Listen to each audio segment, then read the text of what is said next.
엘리트의 몰락이라는 표현이 적합할 것 같은데요.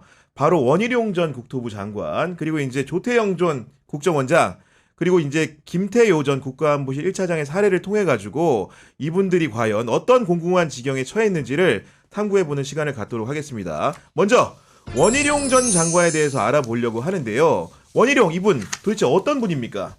이력 보니까 이렇게 딱 두 가지가 눈에 띄더라고요. 그러니까 집안이 찢어지게 가난했던 흑수저 출신이다. 그리고 이제 대입학력고사 수석이고 뭐 사법시험 수석, 머리 하나는 좋다. 근데 이게 뭐 나중에 설명해서 이 배경 자체가 이제 원 장관 행보를 이해하는 하나의 실마리가 되는데 도움이 좀 됩니다. 이 원 전 장관이 보니까 이제 1964년 제주 출신이고요. 집안이 어려워가지고 중3 때까지 뭐 전기불이 안 들어갔고 부모님이 이 각종 장사를 했는데 잘 안 돼가지고 항상 이 빚쟁이들한테 시달려가지고 어느 날 뭐 술 취한 빚쟁이가 집에 와가지고 뭐 칼 꽂고 뭐 부모님 협박하는 모습 보고 가난이 뭔지 깨닫고 공부를 하기로 했다 해서 뭐 아시겠지만 이제 제주 제1고에서 뭐 내내 수석을 했고 제1의 대학 대입이죠. 대입 그렇죠. 학력고사 네. 때 전국 수석 차지해서 당시 뭐 제주가 낳은 뭐 천재란 소리까지 들었고 당시 인터뷰에서 그 이야기 하더라고요. 뭐 학교 수업에 충실하고 교과서 중심으로 공부했습니다. 이게 뭐 학력고사 수석들이 무슨 입을 맞췄나 똑같은 얘기 하는데 예전에 그 생각 나더라고요. 뭐 공부가 제일 쉬웠어요. 뭐 이런 말 하는 거 옛날에 장승주 씨. 예. 네. 그래서 뭐 원 전 장관이 이제 서울대 법대 이제 파리학번으로 수석 입학해가지고 했는데 이제 당시 이제 뭐 신군부 뭐 독재 상황이니까 이 운동권이 돼가지고 이 구로공단에서 야학도 하고 그다음에 뭐 위장 취업해가지고 인천 키친아트에서 이 일당 2,900원 받는 노동자로 살았는데 당시에 뭐 키친아트라는 데가 기본적으로 이제 숟가락, 포크 이런 거 만드는 데니까 그러니까요. 그런 거 엄청 만들었다고 그러더라고요. 그런데 이제 89년 이제 동유럽 사회주의 몰락이 보고 인생 항로를 수정해가지고 사법시험 또 준비했는데 또 이 수석으로 합격합니다. 예. 야, 정말로 보면은 시험을 쳐서 보는 거에 대해서 도 같은 분이 아닌가 이런 생각이 드는데 여러 가지 양력을 좀 살펴보다 보니까 눈에 띄는 것이 병역은 또 면제더라고요. 그게 어렸을 때 뭐 리어카에 올라갔다가 발이 이제 거의 절단 상태가 됐는데 그 봉합이 잘못됐답니다. 그래서 이게 논란이 되니까 한번 본인이 이걸 까본 적도 있어요. 그래서 그거는 사실 큰 문제는 아닌 것 같고요. 네. 다만 이제 그 과정에서 문제가 생기면 항상 얘기가 나오긴 하는데 본인이 그걸 보여줌으로써 증명을 하더라고요. 정말로 이제 가난한 가정 환경과 그리고 공부를 잘해가지고 자수성가로 사법시험을 붙은 점 같은 것들이 이재명 대통령과 이제 묘하게 겹쳐지는 부분도 없지 않은데 이재명 대통령 같은 경우에 인권 변호사의 길을 걸은 반면에 그 원희룡 그 전 의원 같은 경우에는 나중에 보니까 검사를 잠깐 한 것 같아요.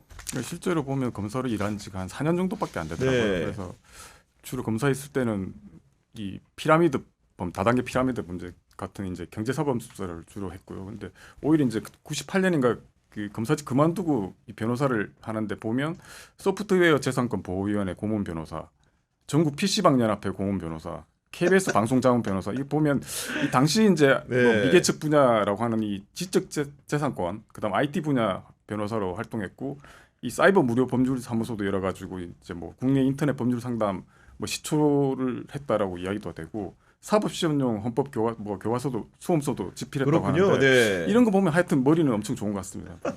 아니 그렇게 재주 좋은 분이 어쨌든 간에 검사 생활을 마치고 나서 변호사 활동을 하다가 정치권에 입문을 하게 되는데 정치권에 입문하게 된 계기는 어떻게 된 건지 궁금하거든요. 뭐 당시 이제 여야가 모두 2000년 이제 2002년 대선을 앞두고 여야가 다 쇄신 경쟁을 하는데 사실은 여야 모두에서 받았어요. 새천년 민주당에서도 받고 당시 여당인 이제 한나라당에서도 받았는데 제가 이제 원 전 장관을 처음 알게 된 게 2000년 4월 총선 뒤에 직후에 이제 알게 되는데 당선자 시절에 네. 본인이 한 얘기는 새천년 민주당에서도 받았는데 그러면서 뭐 그 당시 이제 원내 총무 지금으로 말하면 원내 대표죠. 원내 총무라고 했는데 원내 총무 정규라는 총무하고 이제 골프도 쳤다 뭐 이런 얘기하면서 그런데 내가 이제 그때는 약간 좀 수도권으로 나갈 마음이 있었는데 민주당 쪽에서는 저 제주도 쪽을 얘기를 한 것 같아요. 그래서 고향에서? 네. 본인은 근데 약간 중앙무대에 있고 싶었던 게 아닌가 이런 생각을 하고요. 그다음에 또 했던 얘기가 하나는 뭐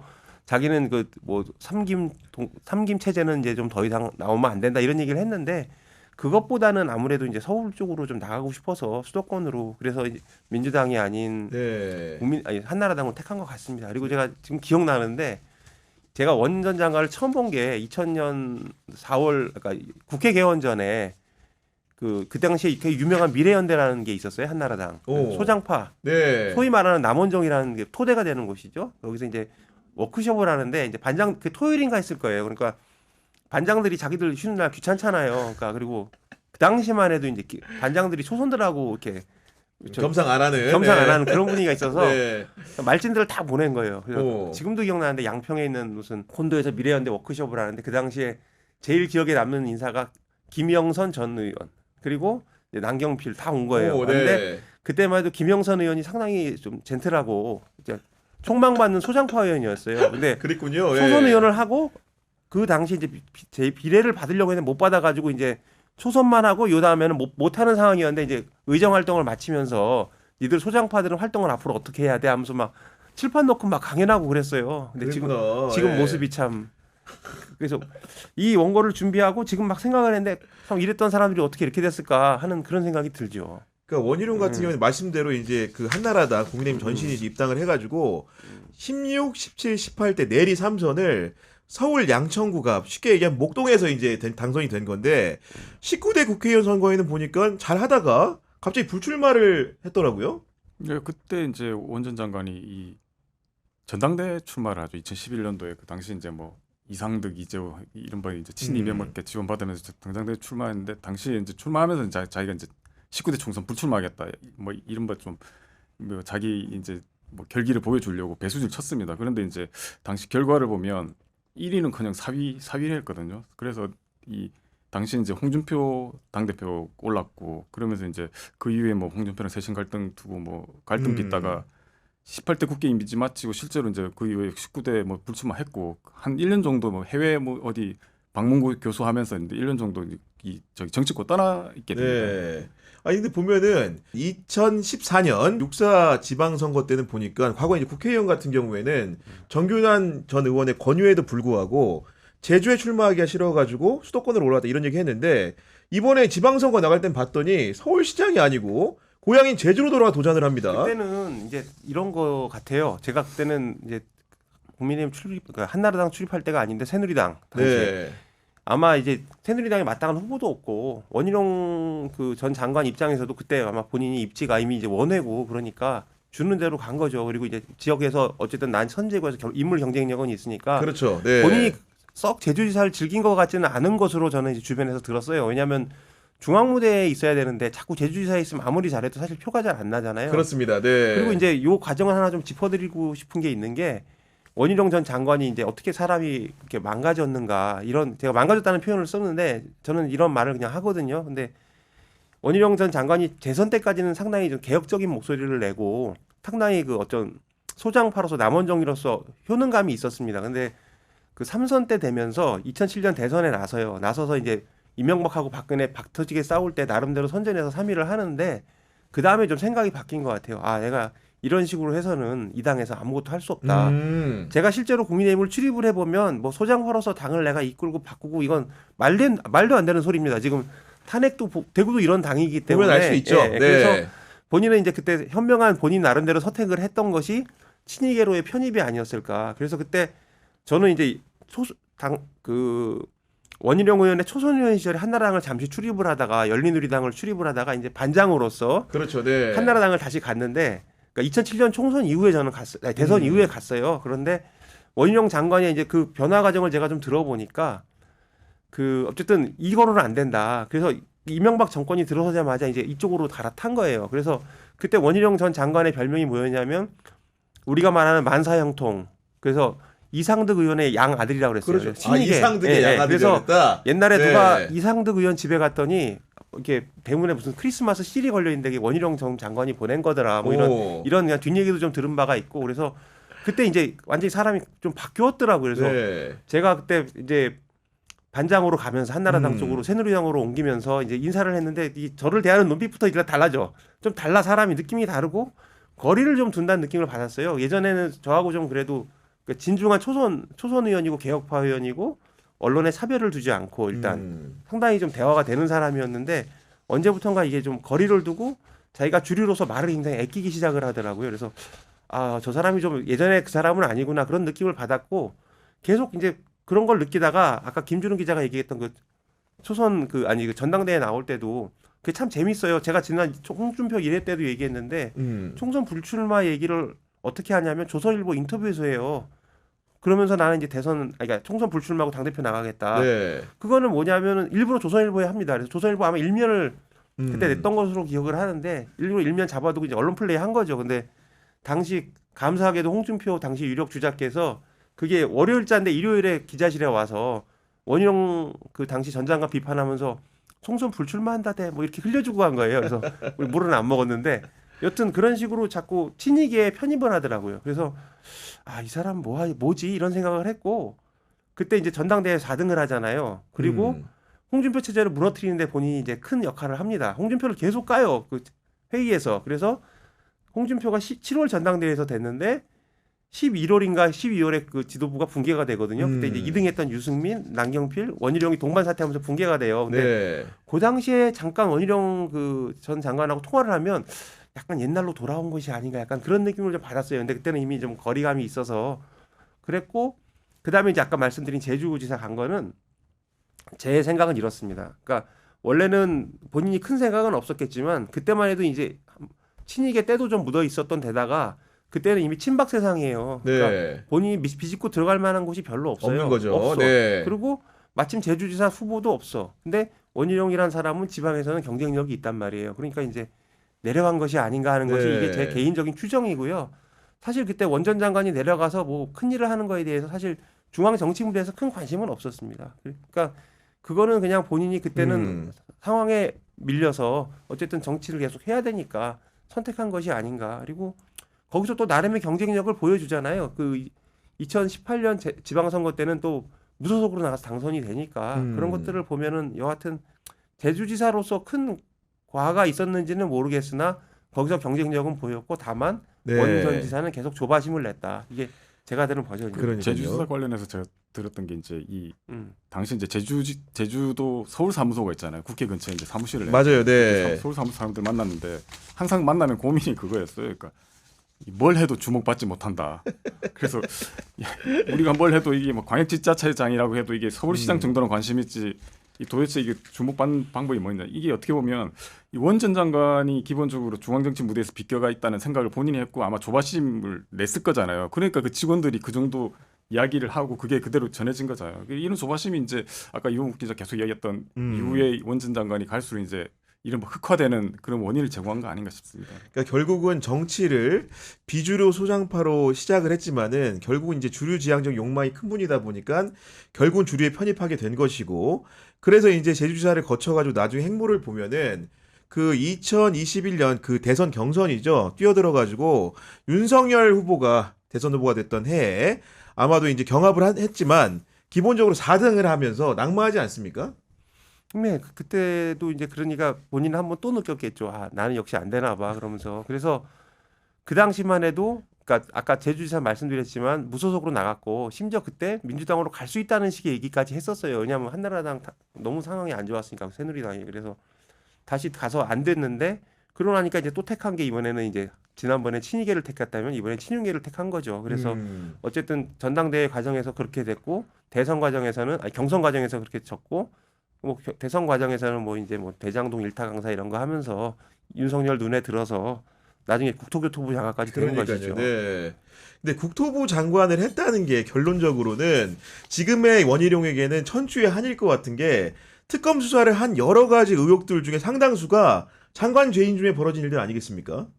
그렇죠. 뭐 처음에 국토부 장관 됐을 때는 아마 자기 뭐 이른바 윤석열 포스트 윤석열 노렸을 거예요. 그래서 실제로 국토부 장관 되면 완전히 윤석열 뭐 이른바 충성파 자임하는 모습을 계속 보였잖아요. 이른바 이분이 예전에 그래도 노동운동까지 네. 하셨던 분인데 보면 그 경력이 무색하게 뭐 화물연대 파업에 대해서 강경 대응을 했고 그리고 그때 왜 저기 건설노조원 분신 관련해가지고 맞아요. 음모론 네. 제기했잖아요. 그래서 그러면서 이게 그 당시에 이게 노조 때리기 이런 거 해가지고 이른바 이제 강경 이미지 강조하면서 보수층 지지 끌어모아가지고 윤석열 이유를 노리는 거 아닌데 이런 이야기가 나왔잖아요. 네. 근데 이제 뭐 사실 아시겠지만 저 양평 고속도로 논란 그 때문에 사실 이 거기에 엮여가지고 지금 이제 검찰 지금 소환 앞두고 있고 그러니까요. 그러니까 네. 뭐 어떻게 보면 이게 게다가 이제 아시겠지만 그 삼부 토건 문제 이 부분도 걸려가지고 지금 또 이 걸려 있으니까 이 부분 어떻게 보면 이 원희룡 장관이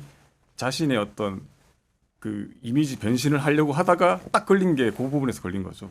그리고 그 당시를 회고해 보면 아마도 본인의 출세욕을 한껏 이제 뽐내 보려고 했지만은 결국 그때 이제 그 공보다는 과가 많았기 때문에 특검에 이제 수사 선상에 올라 있는 형국이 아닐까 싶은데 기본적으로 이용 선배 같은 경우에는 원희룡 전 장관과 과거에도 봤다고 했는데 좀 만났을 때 전반적인 느낌 좀 어땠는지 다시 한번 궁금하거든요. 예, 아까 말씀드렸지만 뭐 예전에는 아무튼 제가 당선자 시절에 만났고 제가 이거를 현역이란 표현이 좀 이상한데 현장 기자 할 때 나중에 좀 후배들한테 얘기를 참 많이 했어요. 그 어떤 거였냐면 또 제가 초선 의원 시절에 본 원희룡은 굉장히 호감형 인물이었고 좀 이렇게 언론 매체에 대해서도 차별을 좀 덜 두고 뭔가 좀 자기가 좀 관계가 좀 진심으로 이어진다 생각하면 속에 있는 얘기도 좀 하고 이런 사이였어요. 근데 그때 이제 오히려 이제 제가 여기서 듣는 사람이 그 남경필 전 의원인데요. 그 남원정 그래서 했을 때 남경필 전 의원에 대해서는 사실상 기자들의 평가가 좀 애매했습니다. 왜냐하면 아버지도 이제 선친께서도 맞아요. 의원이셨고 네. 지역구는 물려받았고 이제 부잣집 아들이고 하니까 그냥 그런 거 있잖아요. 아이 저 뭐 입만 그냥 그런 거고 사실은 오렌지다. 오렌지다. 쉽게 얘기해서, 예. 그리고 남현도 이런 얘기 많이 들었고 사실상 음. 그런 얘기들이 많이 나왔었고요. 사실상 근데 이 시간이 지나면서 느낀 게 남경필이라는 사람은 점점 좀 본인이 그런 길을 계속 택해서 가면서 당에서 고립도 되고 맞아요. 상임위원장 선거에서도 한번 패했을 겁니다. 그리고 그러니까 좀 지 혼자 튄다 이런 느낌을 받았었는데 어쨌든 그러면서 행보나 언행이나 이런 게 되게 진중해진다는 느낌을 받았어요. 근데 반대로 저 원희룡은 왜 저렇게 되는가 그래서 둘을 항상 비교하면서 얘기를 했어요. 그래서 원희룡은 점점 아까 김준우 기자 얘기하듯이 흑화되고 점점 나빠지는데 남경필은 점점 이제 진보하는구나. 그래서 발전하는구나 이런 생각을 참 많이 했고요. 경기지사 할 때도 보면 연정한다고 민주당 전 이기우 전 의원을 부지사로 임명을 하잖아요. 그러니까요. 네. 그런 것들을 보고 또 아들 마약 문제 나왔을 때 그냥 인정하고 그 정치 그만둘 때도 좀 그런 생각을 했어요. 아들이 마약했지만 정치야말로 진짜 끊기 어려운 마약입니다. 근데 그걸 끊잖아요. 끊고 요즘 뭐 인터뷰를 보니까 전 남경필하고 연락한 적 없습니다. 참고로. 근데 인터뷰 같은 거 보니까 요새는 아들 그 문제 때문에 뭐 마약 뭐 치유 단체 무슨 네. 대표를 하고 있다. 퇴치 하면서 관련된 운동에 앞장서고 그런 있고. 네. 그런 저것을 하고 있더라고요. 그리고 그런 걸 보면서 저렇게 참 정치라는 게 저렇게 끝마칠 때 끝마칠 수 있으면 저런 것도 나쁘지는 않겠다 이런 생각을 하게 됐고요.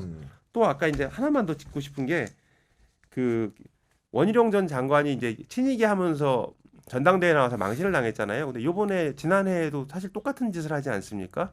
지난해 전당대회 때 한동훈이랑 붙으면서 친윤계 대표로 나와요. 근데 그때 2등을 하긴 하는데 그때 아마 7만 표인가 4만 표가 크게 졌습니다. 그래서 야 저렇게 역사란 돌고 도는 것이다. 한번 실패를 했는데 어떻게 저렇게 같은 선택을 할 수 있나. 그리고 김준우 기자 말했지만 사실은 지금은 더 최악이죠. 왜냐하면 이제 그 양평고속도로 그 압수수색 영장 보니까 피의자로 적시가 돼 있던데 그러니까요. 네. 앞으로 원희룡의 그 정치적 미래는 있을까 이런 생각을 하게 됐습니다. 그리고 많은 분들이 들으시면서 이제 친이계라는 표현이 생소한 분들도 있을까 설명을 좀 드리면은 친이계는 친 이재명계가 아니고요. 친 이명박계입니다. 혹시나 왜냐면은 세월이 많이 죄송합니다. 흘러가지고 친이계라고 네. 약어로 부르면은 혹여나 헷갈리는 분들도 있을 것 같은데 여간 기자들 같은 경우에도 원희룡 전 장관과 여러 차례 교류를 했기 때문에 전반적인 기자사회 평가는 좀 어떻습니까? 뭐 저는 사실 뭐 원희룡 전 장관하고 뭐 개인적으로 만난 적도 없고 근데 뭐 아까 이기웅 기자 잠깐 이야기했지만 원희룡 하면 예전 남원정 시절의 원희룡 그 정도 기억할 건데 지금 젊은 기자들은 아까 뭐 구 기자가 친이하면 친이재명계 생각하듯이 원희룡 하면 남원정이 뭔지 자체를 모르고 그리고 그 과정에서 식당 이름인 줄 알 수 있어요. 아, 그럴 수 있겠네요. 그리고 남원정이면 네. 그 과정에서 오히려 이제 원희룡 하면 이제 과거 최근 2, 3년 사이에 윤석열 뭐 김건희 사실 병풍 역할을 했잖아요. 그리고 이제 뭐 보호 막 자체했고 그런 역할을 했기 때문에 약간 윤석열 수호대 뭐 이 정도로 생각하는 것 같더라고요 보니까. 윤석열 수호대라는 평가가 많은 것이고 아마도 이제 그 심지어는 그 뭐 윤석열을 꼭 대리해서는 아니겠지만은 이재명 대통령과의 전선을 만들기 위해서 개항을 해 직접 선거에 뛰기도 하고 그리고 뭔가 윤석열과 김건희 앞에서 뭔가 막아서는 방파제 역할을 하는 모습들을 띠면서 분투를 하는 모습 보였기 때문에 기자들이 평가가 그럴 것 같은데 그럼에도 불구하고 당대표도 안 되지 않았습니까? 그러니까 그게 뭐 모두 잃고 모두 잃는 거라고 된 건 음. 없고 아까 김준우 기자도 얘기했지만 그냥 늘 1등만 하던 사람이 뒤처지는 것 같으니까 내가 이렇게 뒤처질 수는 없다는 자존심 뭐 저는 1등을 못 해봤기 때문에 그런 그 1등만 뭐 기억하는 더러운 세상 그런 세상인데 네. 본인은 항상 1등만 해왔기 때문에 뒤처지는 걸 도저히 견딜 수 없지 않았을까 그래서 이제 이런 선택을 자꾸 하게 되는데 이게 모두 악수가 된 거죠 악수가 됐고 그러니 하나 이제 들은 거는 제가 최근에 뉴스를 보고 가장 기함을 했던 게 원희룡이란 사람이 탄핵 반대 집회에 나와서 얘기를 하고 있더라고요. 그래서 야 그래도 과거에 민주화 운동을 했던 사람이 대학 시절에 네. 어떻게 국민 기본권을 제한하려던 윤석열 같은 미친놈 옹호하는 탄핵을 반대하는 그런 집회에 나와서 발언을 할 수가 있는가 해서 제 눈과 귀를 의심했습니다.